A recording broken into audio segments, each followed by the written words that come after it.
नमस्ते एंड जय हिंद। आप सभी जानते हैं क्लास 11 फिफ्थ ऑप्शनल कथक नृत्य का सीबीएसई के सिलेबस में कथक नृत्य फिफ्थ ऑप्शनल में जो भी टॉपिक है उस पर मैं वीडियो बना रही हूँ। तो अभी मैं कवित्त परिभाषा को समझाने जा रही हूँ। कवित्त, पहले इसकी परिभाषा मैं पढ़ूँ।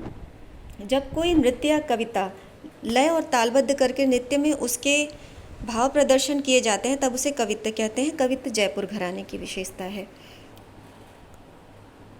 देखिए, जो भी चीज़ें जिस राजा के दरबार में फूली फली उस पर किसी भी कला में, जो भी कला जिस भी राजा, मुस्लिम राजा हो या हिंदू राजा, जिसके भी दरबार में फला फूला उस पर उस संस्कृति का बहुत प्रभाव पड़ा। तो कवित्व जो है जयपुर घराने की मुख्यतः विशेषता है, क्योंकि इसमें राधा कृष्ण की छेड़छाड़ या इन सब का वर्णन होता है, या मुख्यतः यह कृष्ण के रूप पर ही आधारित होता है या कृष्ण की कहानियों से संबंधित होता है। तो किसी भी कविता को तालबद्ध तरीके से बोला जाए, छंदबद्ध, उसके छंदों को तालबद्ध तरीके से सजाकर बोला जाए और उस पर नृत्य किया जाए तो कथक नृत्य में उसे कवित्त कहते हैं। मैं इसके अर्थ को और अच्छे से पढ़ देती हूँ। छंदोबद्ध शब्द रचना कविता या कवित्त कहलाती है। इसमें अक्षरों की संख्या, उनका क्रम, मात्रा गणना तथा यति, गति आदि से संबंधित नियमों का पालन किया जाता है। छंद शास्त्र की व्यवस्थित परंपरा का सूत्रपात पिंगलाचार्य के छंद सूत्र में ही होता है, जिसका समय है ईसा पूर्व 200 के लगभग अनुमानित किया गया है। वैदिक छंदों की परंपरा में ठुमरी के काल में ही ब्रजभाषा छंदों की महत्ता या प्रतिपादित हुई है, जिन्हें ब्रजभाषा के कवित्त कहा गया। रीतिकाल में संस्कृत, फारसी, हिंदी, उर्दू और लोक भाषा के शब्दों को अपनाकर इन कवित्तों का स्वरूप बहुत समृद्ध हुआ।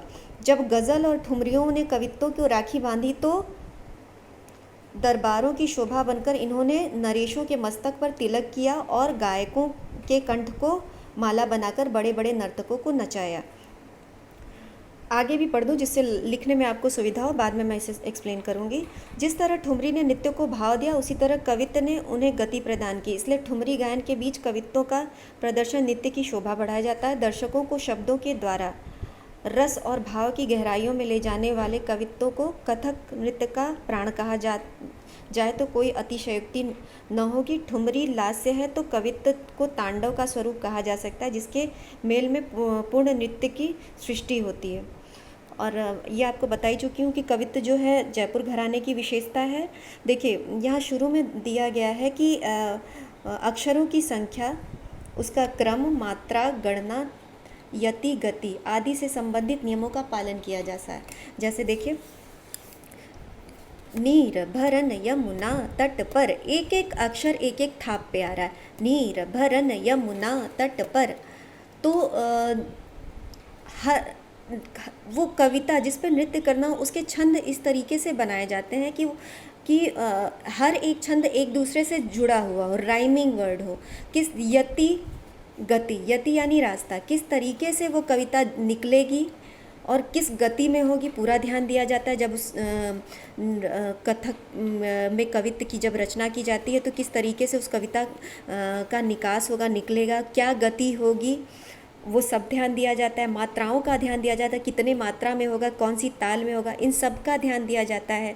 और अंत में मैंने यहाँ पढ़ा था कि ठुमरी अगर लास्य पक्ष है तो कवित्त जो है वो तांडव पक्ष। तो लास्य आप जानते हैं कि जो फेमिनिन डांस होता है उसे मोटे मोटे तौर पे समझिए कि जो स्त्रियोचित डांस होता है, जिसमें खूबसूरती होती है, कोमलता होती है, वो लास्य होता है। और पुरुष प्रधान जो नृत्य होता है वो तांडव होता है। तो कवित्त को एक तरह से कहा जाए, ये ठुमरी अगर लास्य है तो कवित्त जो है तांडव है। इसके बोलों को देखिए कि नाचत गोपाल लाल तक धिकिट धिन्नड़ान, राधा मुस्कात आई धाकिट धुमकिट गिन्नड़ा, मुरलीधर अधर लीन सांवरेन एकता। तो बोलों से ही आपको समझ में आ रहा है कि ये कितना पुरुष प्रधान है। तो ये था कवित्त की परिभाषा। और अगर आप कुछ और जानना है तो कमेंट बॉक्स में ज़रूर दीजिए, और जो भी जिस टॉपिक पे वीडियो चाहते हैं मुझसे ज़रूर बोलिए, मैं ज़रूर बनाऊंगी। थैंक यू एंड जय हिंद। कमेंट ज़रूर करिए, वीडियो को लाइक और शेयर ज़रूर करिए।